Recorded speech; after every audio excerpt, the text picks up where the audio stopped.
أعوذ بالله من الشيطان الرجيم بسم الله الرحمن الرحيم والصلاة والسلام على رسول الله وعلى آله وصحبه أجمعين رب اشرح لي صدري ويسر لي أمري واحلل عقدة من لساني يفقه قولي. We are told in the Quran on the tongue of Ibrahim alayhi salam. So there's a very beautiful dua that Ibrahim alayhi salam says in the Quran. And I want to talk about this dua because this is going to be the underlying theme, if you will, okay? And that dua is, Ibrahim alayhi salam says, وَلَا تُخْزِنِ يَوْمَ يُبْعَثُونَ. He says, and do not disgrace me on the day when everyone is brought back. يَوْمَ لَا يَنْفَعُ مَالٌ وَلَا بَنُونَ إِلَّا مَنْ أَتَى اللَّهَ بِقَلْبٍ سَلِيمٍ. The day when nothing will benefit anyone of wealth or children. إِلَّا مَنْ أَتَى اللَّهَ بِقَلْبٍ سَلِيمٍ. Except for the one who comes back to Allah with a qalb, a heart that is Saleem. So what is Qalbun Saleem? This is an important question. If I say to you, nothing in your existence matters, nothing of your wealth, nothing of the people around you, nothing of your power, nothing of how smart you are, nothing of how successful you are in the material world, nothing of how your status, none of that is going to benefit you. Can you imagine that I tell you, actually Allah tells you, that nothing you have, nothing about who you are will benefit you except this one thing. So now how important does that one thing become? Right? Allah saying on the tongue of Ibrahim alayhi salam that يَوْمَ لَا يَنْفَعُ مَالٌ وَلَا بَنُونَ. This is the day when there's nothing that's going to benefit anybody from the things that we chase, from the things that we gather and collect. I want you to think for a moment about what do we collect in life. Allah subhanahu wa ta'ala tells us in the Quran, أَلْهَاكُمُ التَّكَاثُرُ. What does that mean? It means that the accumulation of things has distracted you. أَلْهَاكُمْ التَّكَاثُرُ. What's a takathur? Takathur is the accumulation in general. It is not specified what you're collecting. It doesn't specify what you're accumulating. Allah just says the accumulation of things, and it's left general, has distracted you. What are the things that we gather and collect? What are the things we collect? Well, we try to collect money, obviously. We try to collect power. We try to collect approval. And now with social media, we literally collect followers. And Allah subhanahu wa ta'ala is telling us that this accumulation, this focus on accumulating, in our day and age, it's how many followers can I get? Or how many clicks? Literally, people will endanger themselves on YouTube by doing the silliest things like eating enough food for 50 people. Why? Simply to collect clicks and followers. أَلْهَاكُمُ التَّكَاثُرُ. You've become distracted by this gathering. So these are the things that we run after, right? يَوْمَ لَا تَنْفَعُ مَالٌ وَلَا بَنُونَ. That wealth that you chase. And banun, what is banun? Children. So children here means children, but it also represents power. Because this was a society, the time of the Prophet ﷺ was a society where your power was in your family, in your children, in your sons. And so this was a measure of power. So Allah is telling us that these things will not benefit anyone. Illa. Now here, illa is important because in the Arabic language, there are many places where Allah will start with a complete negation in order to erase and clear the slate. And then he introduces the Arabic illa. What is illa? It means except. So what it is it's complete negation and then exception. Where else do we see this structure? Shahada, right? La ilaha. What is la ilaha if you stopped there? It's kufr. Because la ilaha means there is no ilah. There is no ilah. There is no object of worship. It's atheism. Illallah. Why? Because Allah is exceptional. He's exclusive. You don't have Allah as an ilah alongside money. You don't have Allah as an ilah alongside power, alongside hawa, our own desires and our own whims. It's absolute exclusivity. So that's why you erase first and then you introduce the illa. Okay. So here when Allah is telling us that this is literally the only thing that will benefit us, should we not pay attention to this endeavor of Qalbun Saleem? I will roughly translate this as a healthy, sound heart. Qalbun Saleem. Now the two words here that are important is qalb. The word qalb, as you know, is translated in Arabic as heart, but the Arabic language is much richer than the English language or other languages. Because if you look at the root of a word, it tells you about the nature of that thing in Arabic. So qalb comes from the root that means that which turns. Yuqallib. And why is the qalb called that which turns? Can anyone tell me why you think that might be the case? Why would qalb, heart, be called that which turns? That which flips? I'm going to give you a clue, a hint.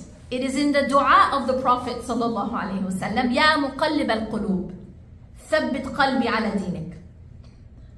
O turner of that which turns. You guys hear it in the dua. Ya muqallib al-qulub. Do you hear the word? It's the same root. O turner of that which turns, keep my heart firm on your deen. So the heart is very fickle. It is easily turned. It is easily flipped. And this is why we should never ever feel complacency. What's complacency? Oh, you know what? I'm fine. Right? I have faith and I feel almost arrogance about it. I feel complacent. I feel this sense of nothing could ever happen to my faith. This is very dangerous because even the Prophet ﷺ is asking for steadfastness in his faith and in his heart. Right? So, Ya muqallib al-qulub, thabbit qalbi ala dinik. Actually, I think this is one of the du'as that he said most. So, the heart is something that flips easily. We're told that someone could wake up in the morning as a believer and by the evening they are a disbeliever. Or somebody could go to sleep or the other way around. In the morning they are a disbeliever, by the evening they're a believer, and vice versa. The point here is we should never take our faith for granted. We should never take Iman for granted. We should always treat our Iman and our hearts as the most fragile and the most valuable asset that we have. Because as we said, this is the only thing that's going to matter in the end. And so, on the one hand, it is the most important thing that we have, the state of our heart. And on the other hand, it is also one of the most fragile. So what does that mean? What does that tell you? If imagine the most important thing in your existence is also one of the most fragile. So now what do I do? What does that mean then?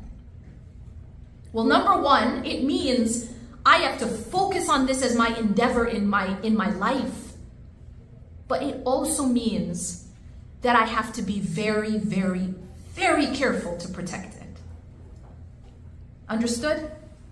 So starting there, I want to talk about what are the things that feed the heart and what are the things that poison the heart. Before I get there, I want to give you a translation, if you will, of Qalbun Saleem. So I said that Qalbun Saleem is a healthy heart. It is a heart that is sound. What does that really mean, like practically? Another way I would explain Qalbun Saleem is this. It is a qalb, it is a heart that has no competitor with Allah subhanahu wa ta'ala. No competitor with Allah. It doesn't mean that you can't love other than Allah, of course. No. There's no competitor with Allah. And this is very important because we can fear other things, but not as we should only fear Allah. We can love other things, but not as we should only love Allah. We can put our trust, maybe you put your trust in your friend or your spouse or your own self, but not as you should put your trust in Allah subhanahu wa ta'ala. And so this is the most important lesson, is that we as human beings, we will have relationships, and we must.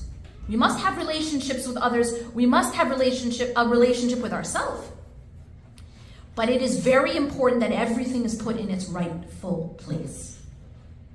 If you do not put things in their rightful place, it is like a person who takes their car to the gas station and realizes gas is really expensive because of what's happening, around the world, but orange juice is on sale. And so what am I going to do? I'm going to be clever, and I'm going to put orange juice in my gas tank instead of gas. Well, I just saved maybe some money, but what have I done to the car? Anyone? You don't need to be a mechanic. You've destroyed the car. You've destroyed the car. And is it Mercedes' fault? Is it Toyota's fault? Anyone? Can you sue the manufacturer? No, it's entirely your fault. Why? Because the tank of a car was created to only hold one type of thing. And if you put something else there, you, with your own hands, break the car. Everyone follow? That's easy, yeah? The human being was created by the manufacturer with a tank inside. A tank. In the core of the qalb, there is a tank. And that is we will call that the lub, which is the innermost part of the qalb. This anatomy of the spiritual heart is important. The center of the spiritual heart is the gas tank, if you will. It is the lub. And this is why when Allah says, have you guys heard this statement in the Quran where Allah says, Ulil albab? Ulil albab in the Quran is referring to the people who have a lub. It is the people who literally have, they have insides. This is literally what ulil albab is. It's translated very inaccurately as the people of intellect, but it is much deeper than that. It is actually talking about the innermost part, the lub. And so that tank inside of us is only created to hold one type of thing, and that is La ilaha illallah. If you put something else in the core of the qalb, and it competes with Allah, you, with your own hands, me, with my hands, are putting orange juice in your gas tank. Got it? And this is a lesson that we have to live our entire life practicing and understanding. So everything that we take and we love it as we should only love Allah, or fear it as we should only fear Allah, or depend upon it as we should only depend upon Allah. This is a big one, by the way. A lot of us, we take things like money and we depend on it. We actually put our dependence on money. And that is why we panic when money goes down and we rejoice when money goes up. It's because our dependence is on money. And similarly, we find that sometimes our dependence might be on other people in a way that it should only be on Allah. So what happens when they let us down? Has anyone experienced that in their life? Where you put your dependence on someone entirely and they let you down. This is not normal disappointment, is it? This is what I would call devastation, capital D. This is actually something I write about in chapter 1 of Reclaim Your Heart. Because what happens is that if you are holding on to a created thing as you should hold on to the Creator, by definition it will break. So imagine you're climbing and you hold on to a twig. You're rock climbing and you hold a twig. What's going to happen? Laws of gravity, laws of physics, what's going to happen? Your weight cannot be held by a twig. Everyone agree? Would it be wise to hold a twig on the edge of a cliff? No. So what's going to happen? It's going to break. Is that the twig's fault? Is the twig really evil? No. It's doing what it was created to do. Because it's a created thing and it cannot hold your weight. And when it snaps, as it will, because you put your whole weight on it, what happens to you? Well, gravity takes over and you fall. And this is what we see in our life. This is what we experience in our life until we understand. Because at first, what do? Well, we curse the twig, right? Right? You know when someone's been let down by people so much that they're just like, people stink. People are the problem. Do you guys understand what I'm talking about? People are all bad. People are all gonna let you down. People are all this. They become very negative. They become very cynical. But is it the twig's fault? Is a twig evil? No, it is not. You have done something that is not supposed to happen. And of course it's going to snap. And of course you're going to fall. You cannot curse the twig for that. You cannot blame the manufacturer because you broke the car by putting orange juice in the gas tank. And so when we have competitors with Allah subhanahu wa ta'ala in our heart of hearts, the center of our heart, what happens is we break our own hearts.